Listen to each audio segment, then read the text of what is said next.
तो मोदी सरकार 2.0 का 1 साल पूरा हो रहा है और कोरोना इस वक्त सरकार के सामने सबसे बड़ी चुनौती है। मजदूरों की वापसी के साथ साथ ये खतरा अब गांव तक पहुंच गया है। गांव देहात में एक तरफ कोरोना का खतरा है तो दूसरी तरफ पाकिस्तानी टिड्डी भी बड़ी मुसीबत बनकर आई है। अब हमारे साथ देश के कृषि मंत्री नरेंद्र सिंह तोमर जुड़ रहे हैं। तोमर जी के पास सरकार के 2 अहम मंत्रालय हैं, कृषि के अलावा ग्रामीण विकास मंत्रालय। पूरे देश की नजर गांव, किसान और मजदूर पर है। बहुत बहुत स्वागत करते हैं हम आपका नरेंद्र सिंह तोमर जी इंडिया टीवी पर। आपके पास 2 अहम मंत्रालय हैं। धन्यवाद। पूरे देश की जनता ये आपसे जानना चाहती है कि गांव और गांव के किसानों की समस्या का निदान आपके पास क्या है?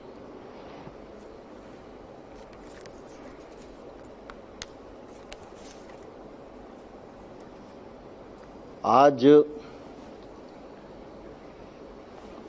लॉकडाउन की स्थिति है। सारा देश वायरस के संकट से चिंतित भी है, लेकिन मुझे ये कहते हुए प्रसन्नता है कि प्रधानमंत्री नरेंद्र मोदी जी की प्राथमिकता पर हमेशा गांव, गरीब और किसान रहे हैं और इसलिए आप सबने अनुभव किया होगा कि लॉकडाउन जब घोषित हुआ तो प्रधानमंत्री जी ने गांव में गरीब लोगों के लिए और किसान के लिए आवश्यक प्रबंध करने के निर्देश दिए। उसी का परिणाम है कि आज ग्रामीण क्षेत्र में सभी कामकाज ठीक प्रकार से चल रहा है। जब लॉकडाउन घोषित हुआ था उस समय किसान की फसल कटाई के लिए खड़ी हुई थी। लॉकडाउन के निर्देशों में कटाई को अनुमति प्रदान की गई थी। उसी का परिणाम हुआ अनेक प्रतिकूलताओं के बाद भी किसान ने फसल कटाई का काम पूरा किया। उसके बाद उसे अपने उत्पाद को उचित मूल्य पर बेचने की चिंता थी। भारत सरकार ने नेफेड और एफसीआई अपनी दोनों एजेंसियों को राज्यों के साथ तैनात किया और मुझे कहते हुए प्रसन्नता है किसान ने पूरा परिश्रम करके गेहूं का, धान का, दलहन का, तिलहन का उपार्जन किया, जो अभी चल भी रहा है। लेकिन गेहूं लगभग 342 मीट्रिक टन से अधिक अभी तक खरीदा जा चुका है। 70 लाख मीट्रिक टन से अधिक धान खरीदा जा चुका है। 11 लाख टन के आसपास दलहन और तिलहन की भी खरीद हुई है। और इतना ही नहीं, किसान के सामने लॉकडाउन भी था, वायरस का संकट भी था और फसल कटाई का भी समय था।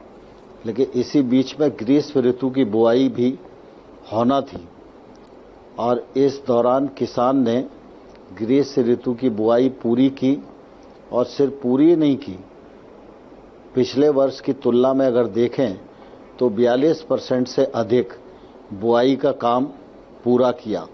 ग्रामीण क्षेत्र की आर्थिक गतिविधियां संचालित होती रहें और ग्रामीण क्षेत्र के लोगों को किसी प्रकार के संकट का सामना नहीं करना पड़े, इसलिए ग्रामीण क्षेत्र में जो रोजगार मूलक काम हो सकते थे उनको भी सरकार ने अनुमति प्रदान की।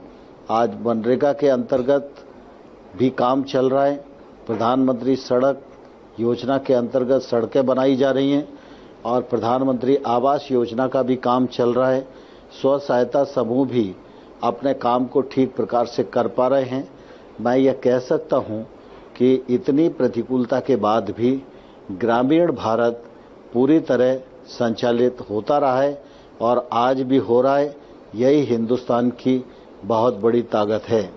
जी नरेंद्र जी, क्योंकि आपने मनरेगा का जिक्र किया, मनरेगा कांग्रेस की विफलताओं का जीता जाता स्मारक है और आपने उसी मनरेगा को 40,000 करोड़ का अतिरिक्त बजट देने की मंजूरी दी है।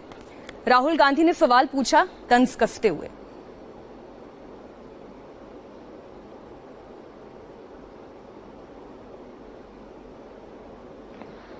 आवाज थोड़ा जी, मैं अपना सवाल फिर से दोहरा रही हूँ। क्या आप मुझे सुन पा रहे हैं सर? जी, क्या आप मुझे सुन पा रहे हैं? अब आ रही है आवाज, बीच में कट गई। जी, आप क्योंकि मनरेगा का जिक्र कर रहे हैं, तो मनरेगा का ही जिक्र करते हुए राहुल गांधी ने कुछ दिन पहले एक ट्वीट किया था और उसमें उन्होंने उस वीडियो का हिस्सा डाला था जिसमें प्रधानमंत्री नरेंद्र मोदी ने ये कहा था कि मनरेगा तो दरअसल कांग्रेस की विफलताओं का जीता जागता स्मारक है और आपकी सरकार ने उसी मनरेगा को 40,000 करोड़ का अतिरिक्त बजट दिया है। आप क्या जवाब देना चाहेंगे? राहुल गांधी आपदा के समय में भी सिर्फ राजनीति करने का ही काम करते हैं। वैसे इतिहास इस बात का साक्षी है कि जब से उन्होंने कांग्रेस की कमान संभाली है, तब से राजनीति को जितना हल्का करने की कोशिश करनी चाहिए उन्होंने भरपूर कोशिश की है और जनता ने भी उनको उनके कर्मों का आईना दिखाने का काम किया है। मैं इस बात से बिल्कुल सहमत हूं कि जब यूपीए की सरकार थी उस समय यह मनरेगा उनकी असफलताओं का भी स्मारक था। इसके दो कारण हैं। एक कारण यह है कि आज़ादी के बाद अधिकांश समय कांग्रेस के लोगों ने राज किया, राहुल गांधी और उनके पुरखे ही राज करते रहे। इतने वर्षों बाद अगर मनरेगा की जरूरत पड़ी, इसका मतलब यह है कि गरीबी उन्मूलन की दृष्टि से उनके पुरखों ने जो नीतियां बनाई वो पूरी तरह असफल नीतियां थीं। दूसरा, जब मनरेगा इन्होंने लागू किया तो मनरेगा और भ्रष्टाचार दोनों एक दूसरे के पर्याय थे। यह भी इनकी असफलता की कहानी थी और इसलिए प्रधानमंत्री जी ने कहा था कि आपकी असफलता का स्मारक है और इसको मैं लोगों के बीच तक पहुंचाऊंगा। लेकिन भारतीय जनता पार्टी की सरकार और नरेंद्र मोदी जी संकीर्णता के आधार पर विचार नहीं करते। हमने मनरेगा को उपयोग जनता के हित में हो सके इस दृष्टि से विचार किया। मनरेगा में व्याप्त भ्रष्टाचार उसको समाप्त किया, मनरेगा में राशि बढ़ाई। मनरेगा के अंतर्गत काम करने वाले लगभग औसत 5.5 करोड़ से अधिक जो श्रमिक हैं उनको 99% मजदूरों को उनके अकाउंट में भुगतान करने की व्यवस्था बनाई। एसेट क्रिएशन पर बल दिया और अभी तक जियो टैग लगभग 3.5 करोड़ से अधिक संरचनाएं मनरेगा के अंतर्गत हो चुकी हैं। पिछले दिनों बजट मनरेगा का बढ़ा था और इससे पहले भी लगातार बढ़ता रहा है। इस बार 1 अप्रैल को हमने मजदूरी भी मनरेगा के मजदूरों की बढ़ाई, जो लगभग औसत प्रतिदिन 20 रुपए के आसपास है। और लॉकडाउन के इस पीरियड में मनरेगा के मजदूर अपने अपने गांव में काम कर सकें, रोजगार के अवसर उनको मिल सकें, इसलिए 33,000 करोड़ रुपए की स्वीकृति राज्यों को प्रदान किए। 26,000 करोड़ रुपया अभी तक राज्यों को हम रिलीज कर चुके हैं। 35 करोड़ मैंडेज आज सृजित हो गए हैं। 5 करोड़ के आसपास मजदूरों को जॉब ऑफर किया गया है। लेकिन पिछले साल सर सोनिया गांधी आरोप लगा रही हैं कि आपने बेशक कोशिशें बहुत की होगी लेकिन उसका फायदा उससे अधिक मजदूर आज काम कर रहे हैं। जी, सोनिया गांधी कह रही है बेशक सरकार कोशिश कर रही होगी लेकिन फायदा किसानों की पॉकेट तक डायरेक्ट नहीं पहुंच रहा है। उन्होंने सुझाव दिया कि जैसे छत्तीसगढ़ सरकार ने न्याय योजना के तहत 5100 करोड़ किसानों के खाते में डायरेक्ट जमा किए हैं, जिससे 19 लाख किसानों को फायदा होगा। केंद्र सरकार भी कुछ इस तरीके की नीति अपना सकती है। ये सुझाव सोनिया गांधी का है। देखिए, सोनिया गांधी सिर्फ सुझाव दे सकती हैं, लेकिन इस लॉकडाउन के दौरान जो भारत सरकार की योजनाएं थी, उन योजनाओं के माध्यम से जो पैसा नीचे तक पहुंचाया जा सकता था, मोदी सरकार ने वह पहुंचाने का भी प्रयत्न किया है। लॉकडाउन के इस पीरियड में 1 लाख करोड़ से अधिक पैसा किसानों की जेब में गया है। आज 19,000 करोड़ रुपया लगभग आपका पीएम किसान योजना के माध्यम से किसानों की जेब में गया है। 6,500 करोड़ रुपया प्रधानमंत्री फसल बीमा के माध्यम से लोगों के बीच में गया है। 20 करोड़ 65 लाख हमारी जनधन अकाउंट की बहनें, जिनको 500 रुपया प्रति माह देने की घोषणा की गई थी, उसके अंतर्गत 20,650 करोड़ रुपया दिया गया है। दिव्यांग और वृद्धावस्था पेंशन के 1,000 रुपया देने की घोषणा की गई थी। वह पैसा भी गरीब कल्याण योजना के अंतर्गत लोगों को डिस्पर्स किया गया है। ग्रामीण विकास अकेला मंत्रालय ऐसा है जिसके माध्यम से लगभग 51,000 करोड़ रुपया लोगों की जेब में जा चुके या स्वीकृत किए जा चुके हैं और रोजगार के माध्यम से उनकी जेब में जा रहे हैं। जी, एक और आरोप है वो जयराम रमेश ने लगाया है। उन्होंने कहा है कि आत्मनिर्भर अर्थशास्त्र means maximum recycling and repackaging. उन्होंने कहा कि जून 2019 में रामविलास पासवान जी ने one nation one ration card की बात की थी और अब 14 मई 2020 को Nirmala Sitharaman one government many जुमला यानी वो वही अनाउंसमेंट को रीपैकेज करके कर रही हैं। ये आरोप केंद्र सरकार पर है। देखिए, कांग्रेस का काम सिर्फ आरोप लगाना है। आवाज बीच में कटती है। जी, आवाज आ रही है? जी सर, मैं सुन पा रही हूँ, बताएं। मेरी आवाज आप तक? जी पहुंच रही है सर। हाँ, जयराम रमेश जी ने जो आरोप लगाया है वो आरोप पूरी तरह मिथ्या है। पहले यह सच है कि यह कहा गया था कि one nation one ration card, लेकिन अभी वह काम पूरा नहीं हुआ। One nation one ration card की योजना पर काम चल रहा है। उस काम को पूरा किया जाए, यह घोषणा इसमें की गई है। यह नई घोषणा नहीं है, लेकिन पैकेज के माध्यम से, अभियान के माध्यम से हम इसे आगे बढ़ाएं, यह भारत सरकार का संकल्प है। इसी प्रकार से आपने देखा होगा कि किसान क्रेडिट कार्ड के माध्यम से किसानों के पास आज भी 4 लाख करोड़ रुपया है। यह 4 लाख करोड़ रुपया ब्याज सब्सिडी के अंतर्गत उनको 31 मार्च को जमा करना चाहिए था।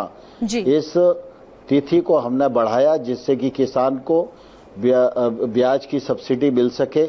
31 मई किया, लेकिन 31 मई भी लॉकडाउन की स्थिति है, इसलिए इसको 30 अगस्त करने हम लोग जा रहे हैं। यह किसानों के प्रति प्रतिबद्धता को निश्चित करता है। दूसरा, मैं आपके माध्यम से बताना चाहता हूं कि इस पैकेज में 2.5 करोड़ किसानों को केसीसी देने का संकल्प किया गया है। हम अभियान चलाएंगे और 2.5 करोड़ किसानों को किसान क्रेडिट कार्ड निकट भविष्य में दिलवाएंगे। इस किसान क्रेडिट कार्ड के माध्यम से 2 लाख करोड़ रुपए की लिक्विडिटी और ग्रामीण क्षेत्र में पहुंचेगी, जिससे किसान और गरीब अपने कामकाज को आगे बढ़ाने में समर्थ होगा। जी सर, आप मध्य प्रदेश से आते हैं, वहां से जुड़ा हुआ एक सवाल। कांग्रेस के नेता आरोप लगाते हैं कि आपकी पार्टी मध्य प्रदेश में सरकार बनाने में लगी हुई थी और इसलिए लॉकडाउन में देरी हुई और यहां पर केसेस शूट हुए। देखिए, कांग्रेस के जो नेता हैं उनके पास आरोप लगाने के अलावा कुछ नहीं है।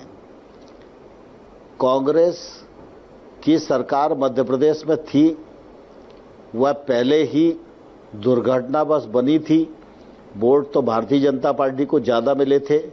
3-4 एमएलए की कमी के कारण वहां पर कांग्रेस की सरकार बनी थी। अगर भाजपा को सरकार बनाने का चाव होता तो हम शुरुआती दौर में ही सरकार बना लेते, लेकिन हम लोगों ने नैतिकता का उदाहरण प्रस्तुत किया। हमने कहा 4-5 एमएलए अगर कांग्रेस के पास ज्यादा हैं तो बड़े दल को ही सरकार बनाने का अवसर मिलना चाहिए। कांग्रेस ने सरकार बनाई, कुछ दिनों तक सरकार चलाई। जो वायदे किए थे उन पर पूरी तरह कांग्रेस की सरकार असफल हो गई। भ्रष्टाचार चरम पर पहुंच गया। मध्य प्रदेश साल भर में ही बर्बादी के कगार पर पहुंचने लगा और उनकी जो आंतरिक फूटन थी वह बाहर निकल कर आई। उस समय भी लोग पूछते थे कि भारतीय जनता पार्टी ऐसी परिस्थिति में क्या कर रही है, क्या ये सरकार बदलेगी? तो हम लोग हमेशा ये कहते थे कि भारतीय जनता पार्टी को इस सरकार को बदलने की आवश्यकता नहीं है। मैंडेट इनको 5 साल के लिए मिला, ये अच्छे से सरकार चलाएं, लेकिन अगर गड़बड़ करेंगे और जनहितैषी काम नहीं करेंगे तो हम उनका विरोध करेंगे। और जब भी ये सरकार गिरेगी तो कांग्रेस की सरकार अपने ही बोझ से गिरेगी। और आपने देखा कि जब सरकार के गलत कामों का विरोध उनकी पार्टी के नेता ज्योतिरादित्य सिंधिया ने किया तो सरकार टूटी और सरकार से लोगों ने इस्तीफा दिया। हम प्रमुख प्रतिपक्षी दल हैं, तो राजनीतिक घटनाक्रम पर संज्ञान लेना, उस पर निगाह रखना और उसमें हमारी जो भूमिका लोकतांत्रिक हो सकती है उसका निर्वहन करना, यह भारतीय जनता पार्टी के नेतृत्व की जवाबदारी थी। जब इनकी सरकार अल्पमत में आ गई तो हमने दावा किया, हमारे मुख्यमंत्री ने शपथ ली, वो ठीक से सरकार चला रहे हैं और जन हितैषी काम जो कांग्रेस की सरकार ने मुख्यमंत्री जन कल्याण योजना जैसे बंद कर दिए थे वो प्रारंभ हो गए और आज फिर से मध्य प्रदेश में गांव, गरीब और किसान की स्थिति संभलने की दिशा में सरकार कदम बढ़ा रही है। इसलिए कांग्रेस का आरोप यह पूर्णतः मिथ्या है और कांग्रेस अपनी असफलताओं का ठीकरा दूसरों पर फोड़ने की जो असफल कोशिश कर रही है उसमें सफल नहीं होगी। जी, और इसलिए कांग्रेस ये भी आपसे पूछ रही है कि इंदौर और भोपाल में कोरोना के केसेस क्यों इतने तेजी से बढ़ रहे हैं। अब तो राज्य और केंद्र सरकार दोनों आप ही की है, सामंजस्य भी बेहतरीन है, कंट्रोल करने में कोरोना के केसेस को कहां दिक्कत आ रही है? मैं समझता हूं कांग्रेस के लोगों की इस प्रकार के आरोप लगाना उनकी अदूरदृष्टि का ही परिणाम है। कोरोना वायरस के संकट के समय में सबको मिलकर काम करने की जरूरत है, सबको मिलकर एक दूसरे की समझाइश बढ़ाने की जरूरत है, लेकिन कांग्रेस हर विषय पर राजनीति कर रही है। जब हमारी सरकार मध्य प्रदेश में बनी उससे पहले तो कांग्रेस की सरकार थी, तो कांग्रेस की सरकार को जो एहतियाती इंतजाम बरतने चाहिए थे वो कांग्रेस की सरकार ने क्यों नहीं बरते? क्योंकि कांग्रेस का अपना आंतरिक संकट चल रहा था और वो राजनीति में उलझी हुई थी। दूसरा, जहां तक इंदौर और भोपाल में केसेज बढ़ने का सवाल है, देश में अनेक स्थान हैं जहां इस प्रकार की परिस्थितियां हैं, लेकिन लॉकडाउन के निर्णय ने प्रधानमंत्री नरेंद्र मोदी जी की दूरदृष्टि के परिणाम स्वरूप इस वायरस के सामुदायिक विस्तार को हम रोकने में पूरी तरह सफल हुए। इसमें केंद्र का भी योगदान है, राज्यों का भी योगदान है, जिला प्रशासन, पुलिस प्रशासन का भी योगदान है और हमारे हेल्थ और सफाई कर्मचारी जो हैं उन सबके योगदान से निश्चित रूप से हिंदुस्तान ने एक बड़ी सफलता प्रदान की है। लेकिन जैसे जैसे लॉकडाउन रिलैक्स होगा वैसे वैसे कहीं से आवाजाही शुरू होगी, तो इस दृष्टि से हमारे पॉजिटिव लोगों की संख्या थोड़ी बहुत बढ़ सकती है। लेकिन मैं समझता हूं मध्य प्रदेश की सरकार केंद्र के निर्देशों का पूरी तरह पालन कर रही है, जनता का सहयोग उन्हें मिल रहा है और इंदौर और भोपाल जैसे शहरों में भी वो जल्दी नियंत्रण पा लेंगे, ऐसी मुझे पूरी आशा है। और मैं आपके माध्यम से कांग्रेस के लोगों को कहना चाहता हूं कि वो राजनीति छोड़कर थोड़ा बहुत अगर उनमें जमीर बचा है तो वो सेवा के काम में आए। अभी लॉकडाउन 1, 2, 3 मैं तो कोई भी घर से निकल नहीं रहा था, अब थोड़ा सा रिलैक्स हुआ है तो देश को गुमराह करना कांग्रेस ने फिर से शुरू कर दिया है। इसका परिणाम भी कांग्रेस को आने वाले कल में भुगतना पड़ेगा। जी सर, मेरा आखिरी सवाल और मैं उम्मीद करूंगी संक्षेप में आप इसका जवाब देंगे। कोरोना का संकट तो है ही, लेकिन सर किसानों के सामने टिड्डी भी अब एक बड़ी परेशानी है। इस समस्या का क्या समाधान आपने ढूंढा है? क्या कंट्रोल रूम शुरू कर दिया है टिड्डियों की मॉनिटरिंग के लिए? टिड्डी भी कुछ क्षेत्र में एक व्यापक समस्या का स्वरूप ग्रहण करती जा रही है। पिछले साल टिड्डी का आक्रमण हमारे गुजरात और राजस्थान के कुछ जिलों में हुआ था। उससे पहले लगभग 28 तारीख तक टिड्डी का प्रकोप हिंदुस्तान में नहीं आया। पिछले बार भी हमारे पास जो उपलब्धता थी उसके सहारे भारत सरकार की टीमों ने, राज्य सरकार की टीमों ने मिलकर टिड्डी को मारा और उसमें सफलता अर्जित की। और उस समय भी यूएन के प्रतिनिधि यहाँ पर दौरा करने के लिए आए थे।